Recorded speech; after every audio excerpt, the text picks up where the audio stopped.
जो मतदान कर्मी हैं वो भी इस बार जो NIC द्वारा डेवलप्ड सॉफ्टवेयर है उसके रैंडमाइजेशन के आधार पर उनकी ड्यूटी लगाई जाएगी। और जो रिज़ल्ट है, रिज़ल्ट को पब्लिक में प्रदर्शित करने के लिए, परिणामों को, उसके लिए भी हम अपनी वेबसाइट के माध्यम से, पोर्टल के माध्यम से व्यवस्था करेंगे, ताकि एक विभिन्न टाइम के बाद उस दिन, निर्वाचन के दिन, परिणाम जो है वो पब्लिक डोमेन में डाले जा सकें, दोनों रुझान भी और अंतिम परिणाम नहीं, सभी के लिए, ये सभी के नहीं, वेबसाइट से ही जोड़ेंगे लिंक, वेबसाइट के माध्यम से।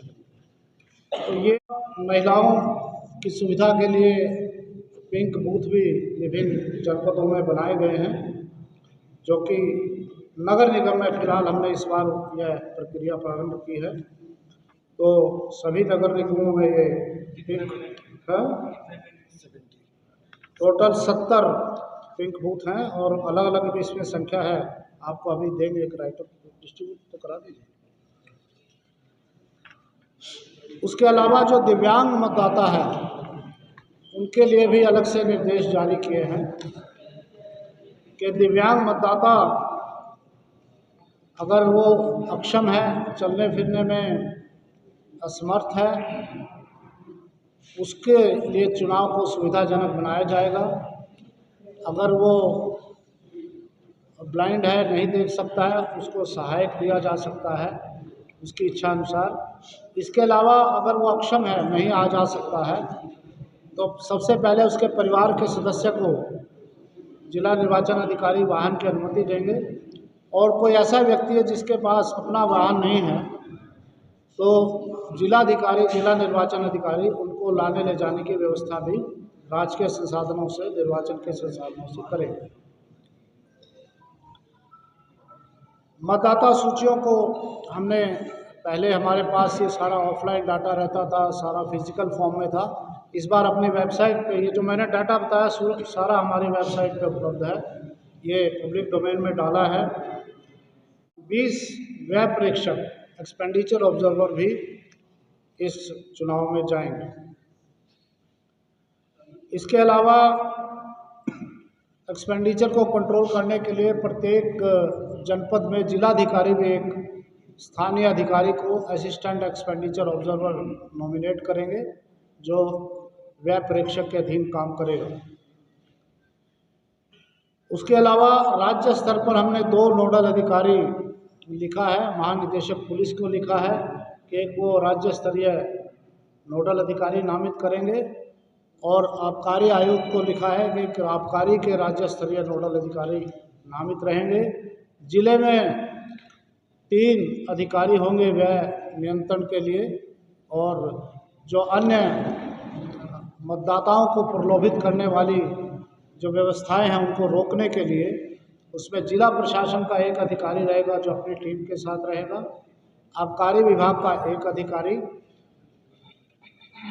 और पुलिस का एक अधिकारी जनपद स्तरीय, तीनों अधिकारी रहेंगे। और इन लोगों को ऐसी जो सामग्री है जो चुनाव को प्रभावित करती है, मतदाता को प्रभावित करती है, ऐसे कोई मादक पदार्थ हैं, कोई अन्य प्रलोभन की वस्तुएं हैं, उनको जब्ती करने का भी अधिकार हमने उनको दिया है। और जो वैधानिक कार्रवाई है, जो हमारा जो निर्वाचन का जो अधिनियम है उसके अंतर्गत, इसके अलावा भारतीय जो न्याय संहिता है उसके प्राविधानों के अंतर्गत कार्रवाई भी की जाएगी। ये पूरा डाटा है जो हमने अभी, जो प्रबंधन है जो निकाय निर्वाचन का, उसके विषय में थोड़ा सा बताऊंगा। इस निकाय चुनाव में लगभग मतदान ड्यूटी पर लगभग 24,000 कर्मचारी लगने का अनुमान है। इसी प्रकार 24,000, इसी प्रकार चुनाव का जो प्रबंधन स्टाफ है, मैनेजमेंट है, उसमें लगभग 4,000 अधिकारी कर्मचारी लगेंगे। और जो अन्य सेक्टर, जोनल, नोडल, मजिस्ट्रेट और अन्य अधिकारी हैं 2,000 वो। इस प्रकार कुल लगभग 30,000 का मानव संसाधन इस चुनाव में लगेगा।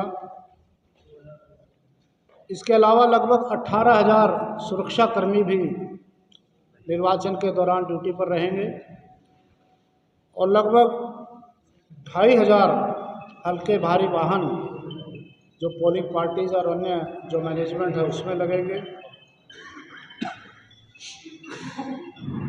पहले की तरह आदर्श आचार संहिता अब लागू हो गई है।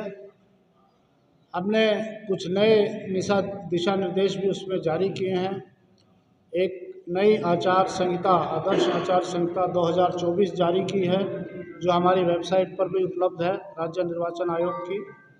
इसके अलावा जो एक्सपेंडिचर का कंट्रोल सिस्टम है वो पहले नगर निकाय चुनाव में नहीं था, इस बार हमने उसको लागू किया है। तो इस प्रकार लगभग जो सामान्य अपेक्षक हैं, जो जनरल ऑब्जर्वर हैं, वो 41 कुल रहेंगे प्रदेश में, जो विभिन्न नगर निकायों में ड्यूटी पर जाएंगे। और नहीं, हम राज्य सरकार के अधिकारी लगाएंगे, लेकिन ऐसे अधिकारी नहीं लगाएंगे जो जनपद में इस समय कार्यरत हैं, जो अन्य जगह कार्यरत हैं उनको लगाएंगे। हाँ, सेम डिस्ट्रिक्ट को भी नहीं।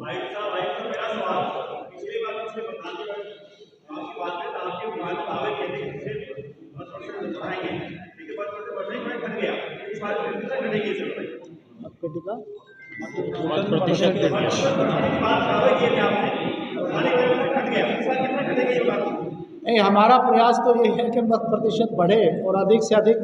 अब तो आप देख रहे हैं कि मतदाता जागरूक होता जा रहा है, और मैंने बताया इतना अधिक संख्या बढ़ रही है स्थानीय निकायों में, तो हमारा पूरा भरोसा है कि मतदान का प्रतिशत अवश्य बढ़ेगा।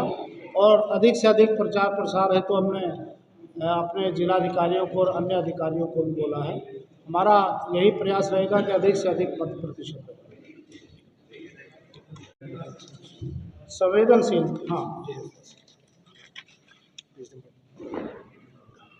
प्रदेश में कुल संवेदनशील जो मतदान केंद्र हैं वो 601 हैं और मतदान स्थल 1292 हैं, और अति संवेदनशील मतदान केंद्र 422 हैं और मतदान स्थल 1078 है।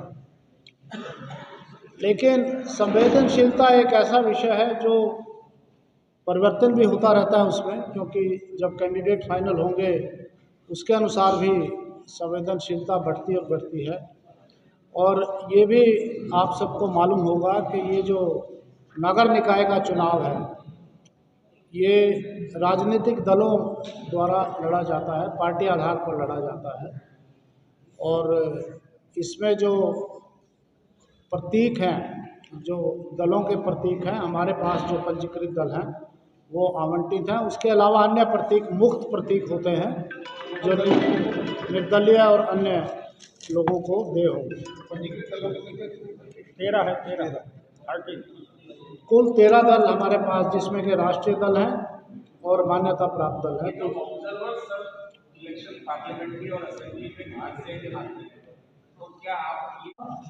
जो अन्य चीज़ें हैं, आदर्श आचार संहिता की मैंने बात की थी।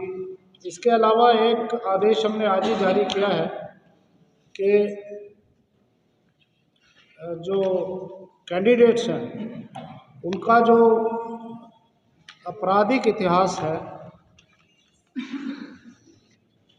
वो भी जिलाधिकारी जब डिसाइड हो जाता है लिस्ट ऑफ कंटेस्टिंग कैंडिडेट, जिलाधिकारी उसमें हमने विभिन्न बिंदु दिए हैं।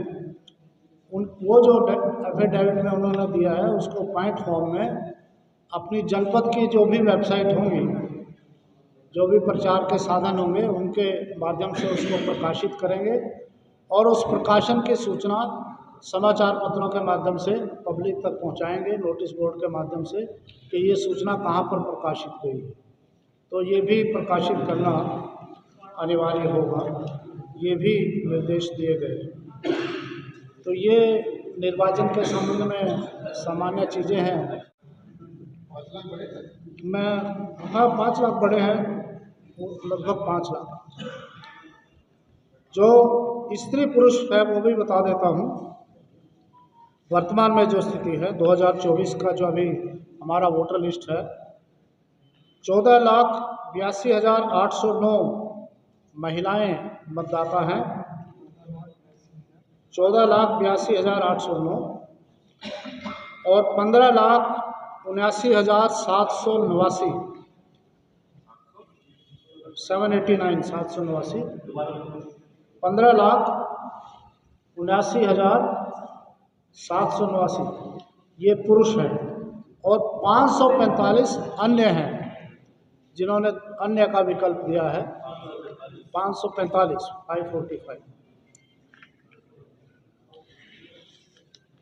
अभी जो हमने 2024 1 जनवरी 2024 को मानकर पहले वोटर लिस्ट बनाई थी, उसके बाद एक और परिसीमन करवाया था जुलाई में वोटर लिस्ट में जो वोटरों को जोड़ने का अभियान है वो चलाया था।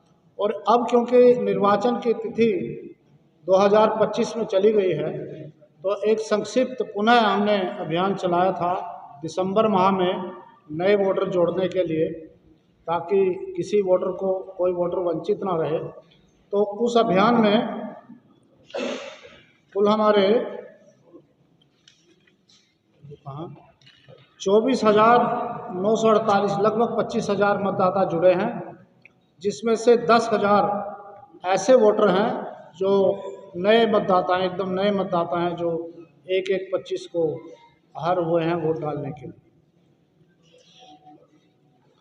पालिका परिषद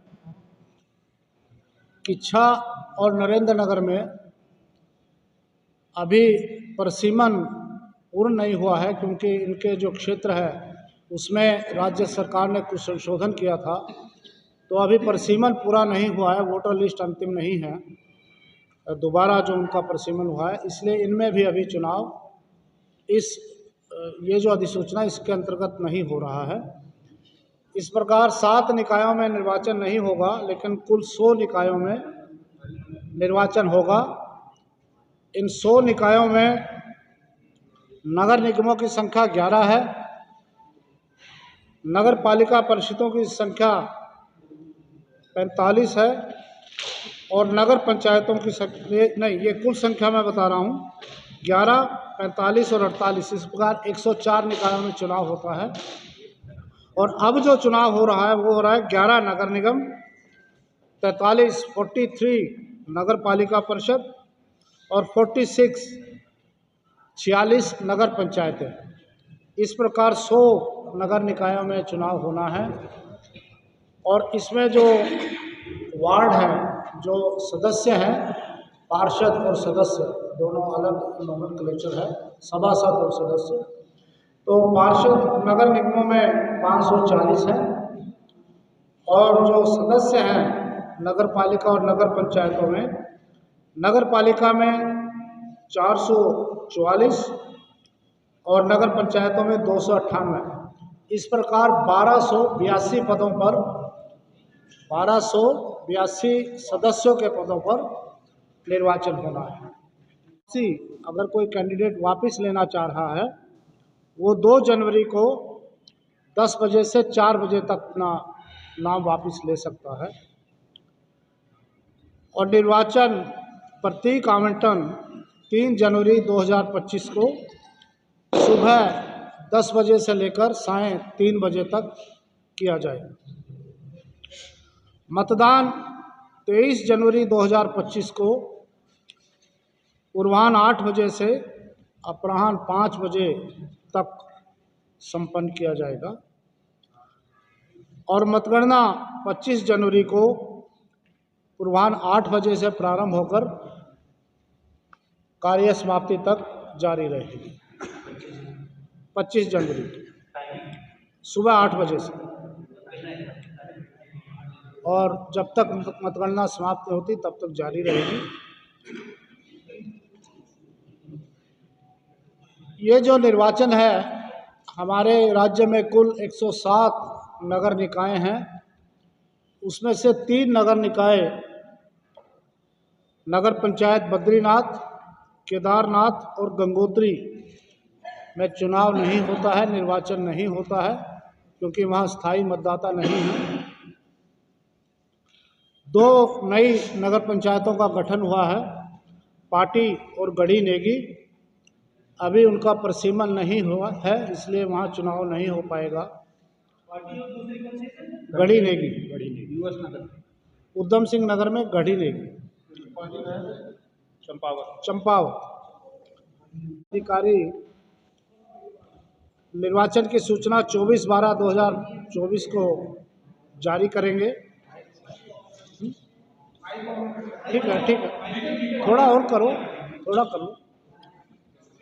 और नाम निर्देशन पत्र यानी जो नॉमिनेशन है वो 27 दिसंबर से 30 दिसंबर तक प्रतिदिन सुबह 10 बजे से साय 5 बजे तक नॉमिनेशन किया जा सकता है। और नाम निर्देशन पत्रों की जांच जो स्क्रूटनी है वो 31 दिसंबर और 1 जनवरी को की जाएगी, और ये 10 बजे से प्रतिदिन शुरू होकर और जिस दिन कार्य समाप्त होगा तब तक ये जारी रहेगी। आदर्श आचार संहिता लागू करेगा। तो जो कार्यक्रम राज्य निर्वाचन आयोग ने निश्चित किया है, राज्य सरकार की अधिसूचना के क्रम में वो इस प्रकार है कि राज्य सरकार की अधिसूचना 23/12/2024 को जारी होगी, जो जारी हो चुकी है।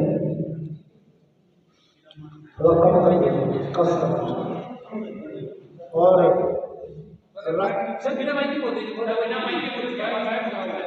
राज्य निर्वाचन आयोग की अधिसूचना भी हमने आज जारी कर दी है अभी भी, और उसकी प्रति आपको उपलब्ध करा दी जाएगी।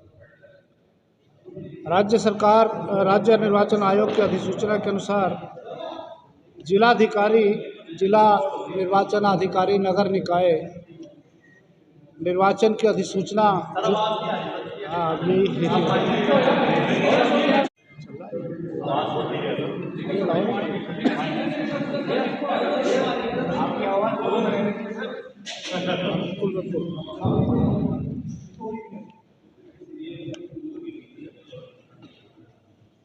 जैसा कि आप सब जानते हैं, उत्तराखंड राज्य में जो नगर स्थानीय निकाय है उनका निर्वाचन काफ़ी समय से लंबित है, और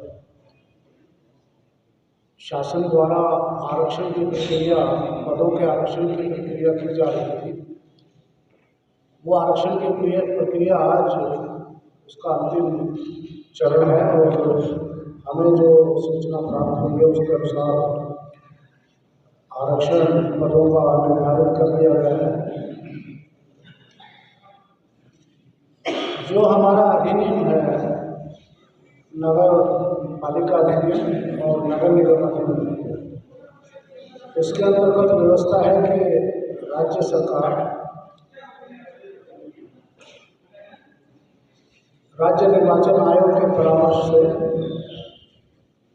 निर्वाचन की अधिसूचना जारी करेगी, और उसके उपरांत राज्य निर्वाचन आयोग एक विस्तृत कार्यक्रम जारी करेगा, और राज्य निर्वाचन आयोग